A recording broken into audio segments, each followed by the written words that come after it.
黄医师好，欢迎您做客我们的节目。你好，好，又和我们的听众朋友见面了。那今天呢，想请黄医师跟大家聊一个很小的问题，从一个小问题聊起啊，就是打鼾或者叫做打呼噜。对。好，那我们听众朋友不知道您身边有没有这样的家人啊？每天晚上他打鼾自己不知道，可是别人却是难以睡得非常的安稳，所以这算是一个问题吗？黄医师？这是一个问题，是个问题啊，对家人来说是个问题，别人睡不好，那对他自己而言呢？看他打鼾的有没有什么其他的问题，比如说他如果有呼吸暂停的话，对他的健康就会有影响。如果呼吸暂停，持续的时间长，发生的频率高，就会有一个很大的影响。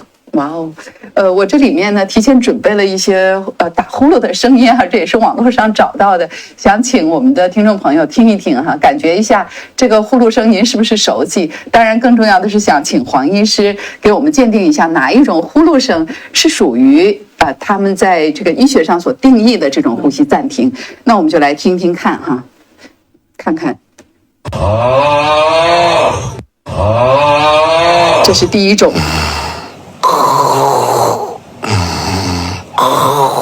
第二种，这个嘴在震颤啊。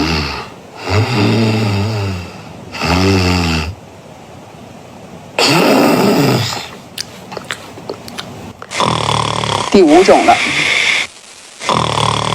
这个比较常见。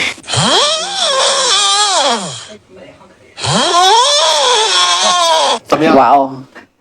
一共有6种哈，不知道我们听众朋友听了有没有在那儿笑哈？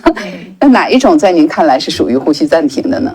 第4种就是他在呼吸，他就是在打鼾的过程中突然停了，我们大家都会知道，中间停了一下，然后呢过了几秒或者是10几秒，然后他又继续，但是他再打，突然那个声音就好像很大，就感觉是这个人好像憋了一会儿气，然后突然要大口喘气的那种感觉。哇哦，那这怎么办？这就叫呼吸暂停。对，呼吸暂停就是在，就是睡眠呼吸暂停，就是他在睡眠的过程中会出现那个上气道的阻塞，它阻塞会造成就是呼吸的终止，甚至还有就是呼吸很浅。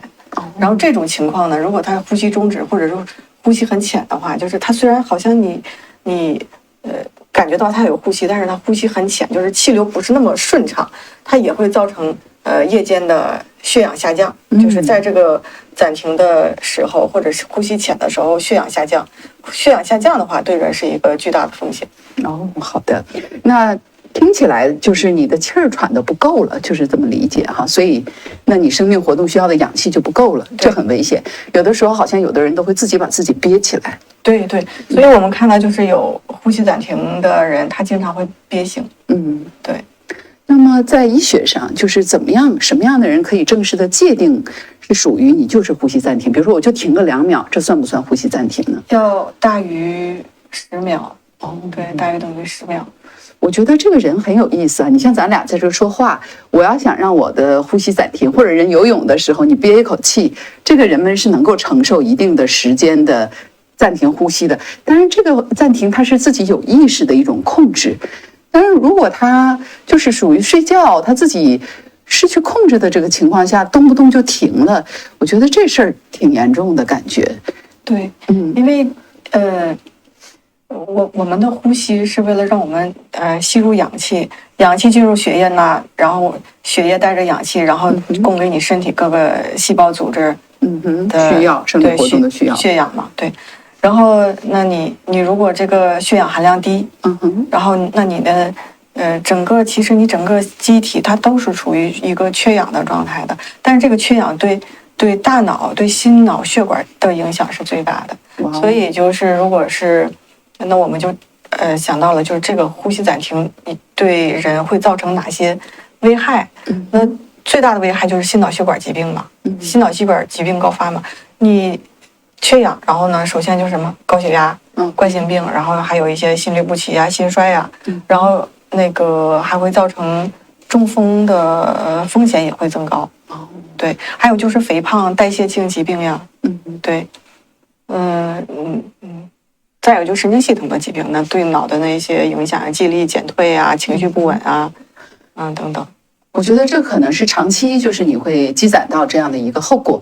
那短期来讲，有的人可能睡眠睡不好，呼吸的氧气不够，他可能早上起来就觉得，哎呀，这一觉睡得不解乏哈，就觉得身体很疲累，对，然后也做事也打不起精神来，这就是一个短期的影响，等于就是，对，他如果是夜间呼吸暂停次数比较多，那他达不到一个很好的休息，因为他总是处于一个缺氧的状态，所以他早上起来的时候会觉得，好累呀，然后所以你会看到有一部分患者说，我睡眠并不解乏，我早上起来其实很累的，所以我白天总是困倦的，打不起精神，然后呢，甚至于记忆力下降啊，然后出现一些其他的问题。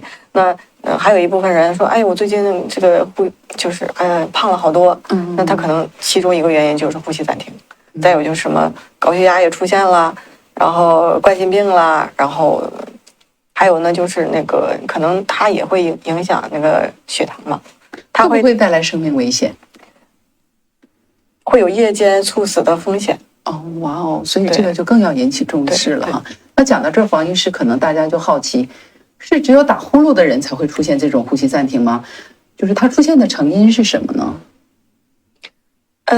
它其实主要的原因就是一个是就是肥胖，我们看。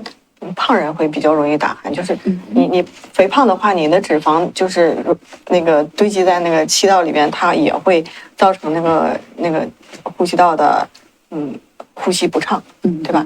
然后再有，其实就是我们的那个面部结构也有问题，比如说你扁鼻子的人，或者长期慢性鼻炎的人，或者鼻子里面有息肉，鼻炎啊，慢性鼻炎啊，然后鼻子里面有息肉呀，这些，还有鼻中隔的偏曲呀，它都是。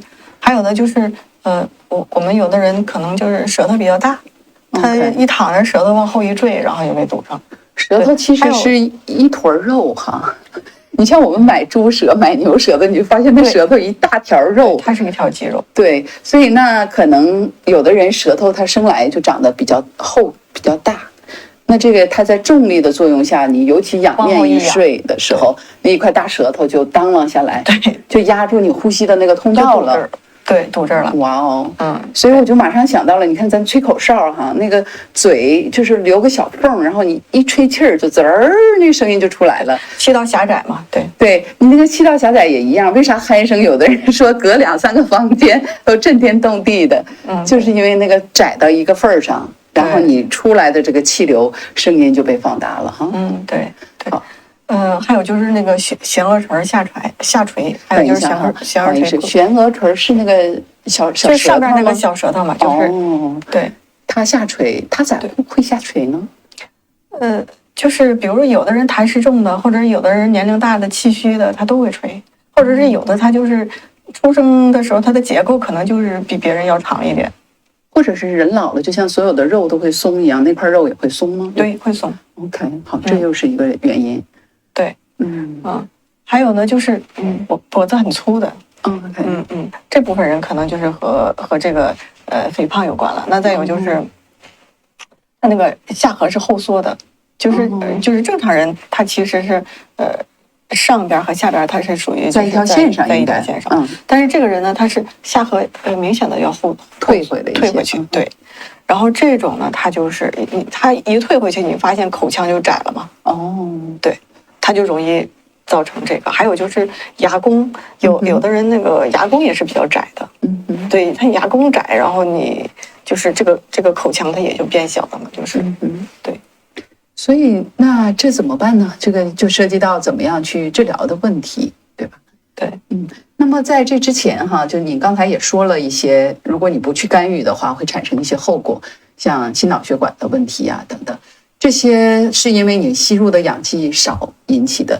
还有一种就是说，它会不会是那种它大脑调节的问题，就是说并不是说我生理上的结构造成的，而是说我那个掌管呼吸的神经，比如说啊，它受到什么伤害啊，或者是有什么问题，它就不让你正常呼吸了，有这种可能吗？有可能啊，就是我们那个脑损伤，或者是中风后，哎，你会发现，哎，他怎么原来不打鼾，怎么中风以后打鼾了呀？